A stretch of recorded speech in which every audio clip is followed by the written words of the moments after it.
Welcome to Meganet TV burning topic.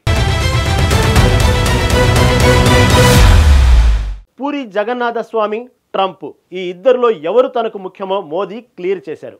Odisha పర్యటనలో Trump గురించి ప్రధాని ఆసక్తికర వ్యాఖ్యలు చేశారు.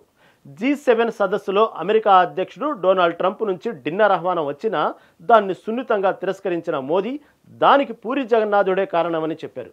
అదేంటి, ట్రంప్ విందుకు పూరి జగన్నాథుడికి సంబంధం ఏంటి? అసలు ట్రంప్ లాంటి వ్యక్తి విందుకు పిలిస్తే మోదీ ఎందుకు కాదన్నారు? ఈ నిర్ణయం వెనుక మోదీ దౌత్యపరమైన ఎలాంటి హుందాతనం ప్రదర్శించారు? Watch the story.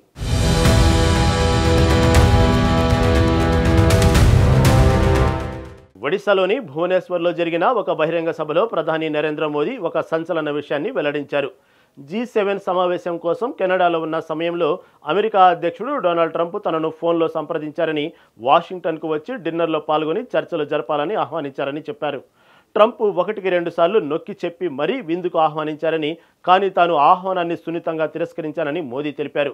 తనకు మహాప్రభు జగన్నాథ స్వామి భూమికి వెళ్లడం చాలా ముఖ్యమని చెప్పి ఒడిశా పర్యటనను ఎంచుకున్నానని మోదీ తెలిపారు. ఈ నిర్ణయం కేవలం ఒక షెడ్యూల్డ్ మార్పు కాదు, భారత సంస్కృతి, ఆధ్యాత్మికత పట్ల మోదీకి ఉన్న గౌరవాన్ని, దేశీయ ప్రాధాన్యతలపై దృష్టిని చూపిస్తుంది. ట్రంప్ పిలవడం అనేది అమెరికా లాంటి అగ్రరాజ్యం నుంచి వచ్చిన గౌరవప్రదమైన ఆహ్వానం. కానీ మోదీ దాన్ని హుందాగా, దౌత్యపరంగా తిరస్కరించి భారత ప్రజల ఆకాంక్షలకు ప్రాధాన్యతనిచ్చారు. ఈ సంఘటన మోదీ దౌత్య నైపుణ్యాన్ని, స్వదేశీ ప్రాముఖ్యతల పట్ల వారి నిబద్ధతను ప్రతిబింబిస్తుంది.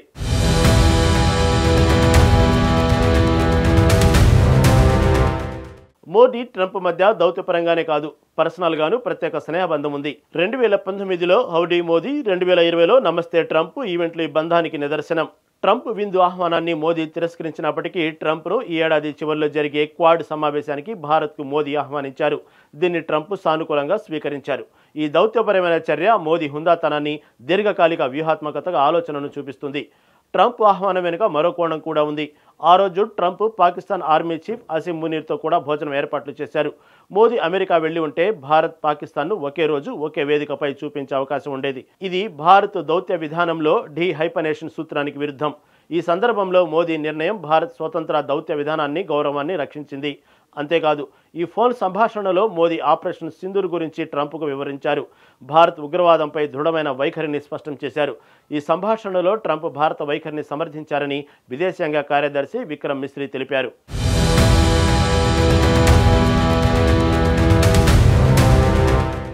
మోదీ ట్రంప్ ఆహ్వానాన్ని తిరస్కరించినప్పటికీ భారత్ అమెరికా సంబంధాలు బలంగా, వ్యూహాత్మకంగా కొనసాగుతున్నాయి. 2025 ఫిబ్రవరిలో మోదీ అమెరికా పర్యటనలో ఇరు దేశాల మధ్య వాణిజ్యం, రక్షణ, టెక్నాలజీ, శక్తి రంగాల్లో సహకారాన్ని పెంచేందుకు కీలక ఒప్పందాలు జరిగాయి.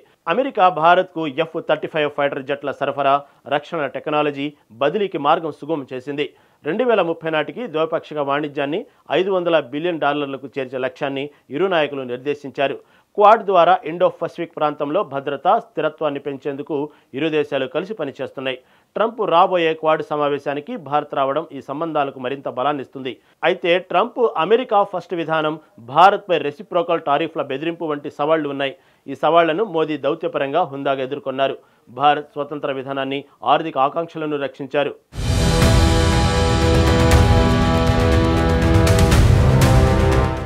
ట్రంప్ విందుకు వెళ్లకుండా మోదీ ఒడిశా పర్యటనకు వచ్చారు. ఈ విషయాన్ని స్వయంగా ట్రంప్కు కూడా తెలియజేశారు. ఒడిశాలో బీజేపీ ప్రభుత్వం తొలి వార్షికోత్సవం జరుపుకుంటున్న సందర్భంలో మోదీ ఈ సభలో పాల్గొన్నారు.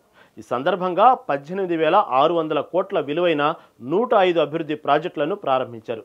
వీటిలో రైల్వే, రోడ్డు, ఆరోగ్య సౌకర్యాలు, గ్రామీణ కనెక్టివిటీ, సాగునీటి పథకాలు ఉన్నాయి. అంతేకాదు, జగన్నాథ యాత్ర సందర్భంగా శ్రీమందిరం 4 ద్వారాలు తెరవడం, రత్నభండారం తెరవడం వంటి కీలక నిర్ణయాలను బీజేపీ ప్రభుత్వం తీసుకుంది.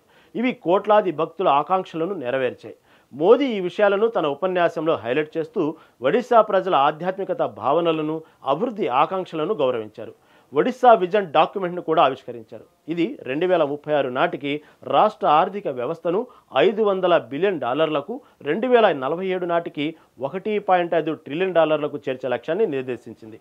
ఈ సందర్శన ద్వారా మోదీ ఒడిశా ప్రజలతో నేరుగా మమేకమై వారి ఆకాంక్షలకు ప్రాధాన్యత ఇచ్చారని స్పష్టమవుతోంది.